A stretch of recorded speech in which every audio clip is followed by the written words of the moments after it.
your song. Let's see that, but don't. I'ma try to do the things that you don't. Baby, it's your party. You already know what it is. Solid talk, solid talk, solid talk.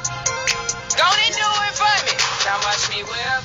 Kill it. Now watch me nay. Okay. Now watch me whip. Watch me nay. Why me do it? Now watch me whip. Kill it. Watch me nay. Okay. Now watch me whip. Watch me nay. Can you do it? Now watch me. Watch me. And we are going to talk about the earth science. I'm going to talk about the earth science. In this world, all things are clean, and purify all God's graces.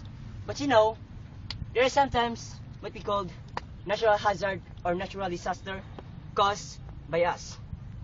It's sometimes called earthquake. First thing I know, earthquake is a destructible force made by land.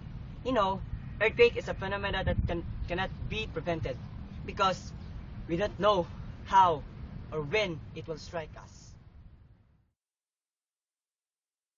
Asthenosphere. Asthenosphere is the part of the internal structure of the Earth. Asthenosphere is known as the molten convection rock happens. As you can see in this picture, this is what it looks like in asthenosphere. The inner core is the center of the Earth, and it is the hottest part of the planet. Like in this picture.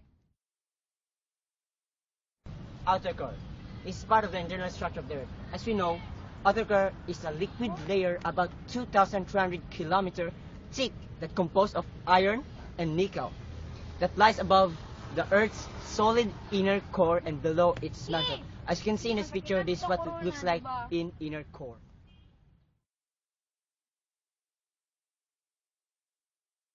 Convergent boundaries. Convergent boundaries are two plates that move toward from each other, like this. There, it formed a volcano. Yeah. Divergent boundary is two plates that move apart to each other, like this.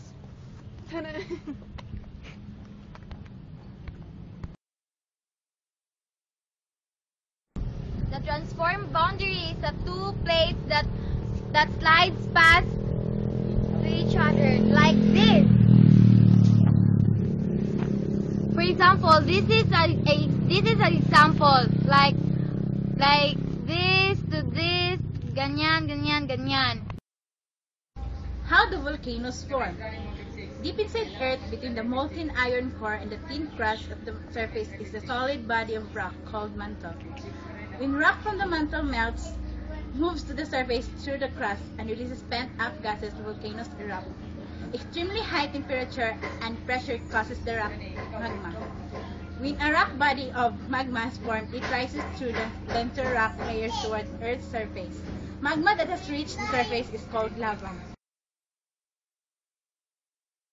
North American plate, Pacific plate, Australian plate, Eurasian plate, Philippine plate, Caucasus plate, Antarctic plate, Nazca plate, Juan de Fuca plate, Indian plate, Caribbean plate, Arabian plate, African plate, South American plate, Scotia plate.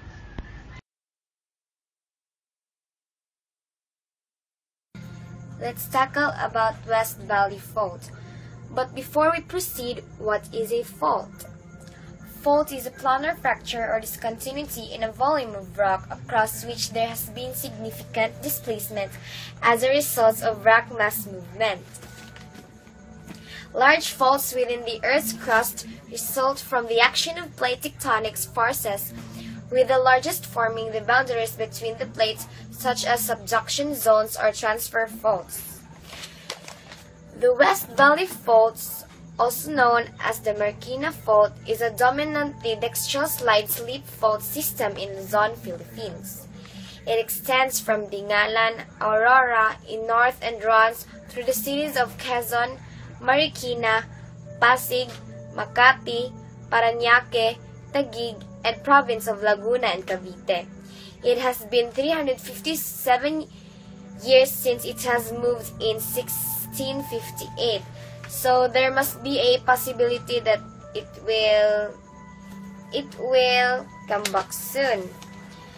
The fault moves every 400 to 600 years, so it is close to 400, and there is a possibility that it could happen again. The movement triggers 7.2 magnitude earthquake that could be compared to the recent Nepal quake. Is also known as the origin in continental drift theory. When look up in the sky and take a look in the globe, he realized that the plates are like jigsaw puzzles.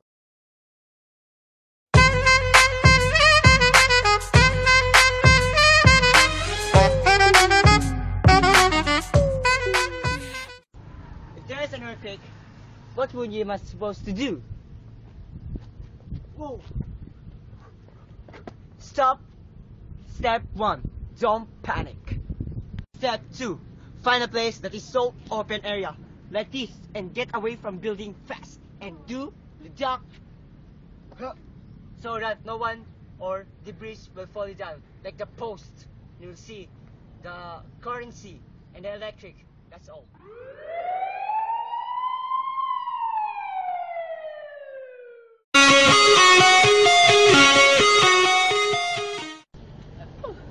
Alam nyo, pag maglilindol, huwag kayong tatakbo. Lalakad na kayo. Alright! Rock and roll to the world. Woo! Mana.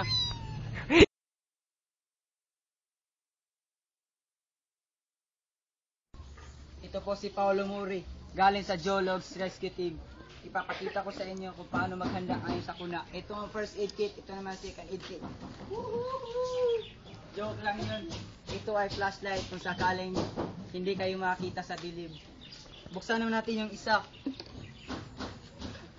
Ito, alcohol kung sakaling uuhayin kayo. Bang! Joke lang yun. Panggamit po ito sa mga sugat. Ito naman tubig. Ito, cotton buds. Ito, cellphone kung sakaling boring para may music. Dang! Woo! Ayos pa tayo dyan mga chong. Ito mga lata. Kung sakaling gugutumin kayo. Pag ubos na, pwede kainin nyo rin yung lata. Woohoo! Alright. Ito, pera. Baka sakaling may bukas pa na tindahan. Ito, baterya. Ito, bandage para kung may sugat kayo. Wala na laman. Woo! Rock and roll to the world. Yan lang po ang maipapayo ko sa inyo. Back to you guys. Ito po si Paolo Muri. Nauulat tungkol sa mga sakuna. Woo! Rock and roll to the world. Ako, video apol. Ito po si Paolo Muri. Kung saan nag-uulat tungkol sa mga sakuna gaya ng lindol. Ano ang gagawin mo? Tulad nito, nasugatan yung ulo dahil sa lindol. Kailangan mo ng bandage.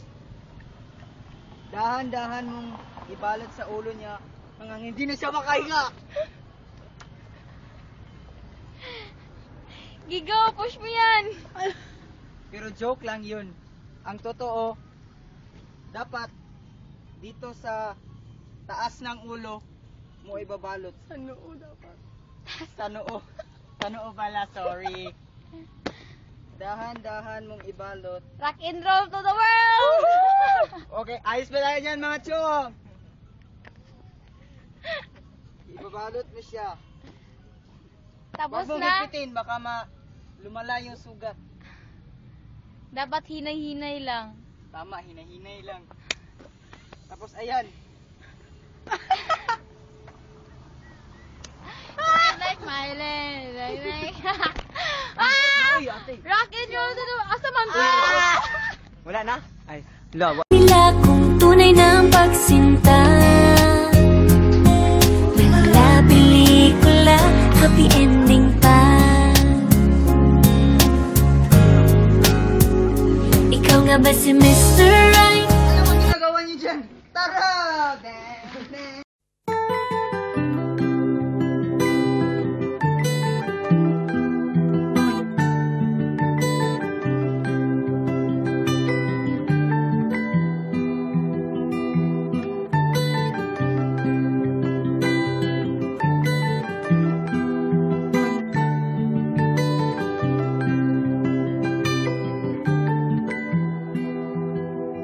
But you only need the light when it's burning low.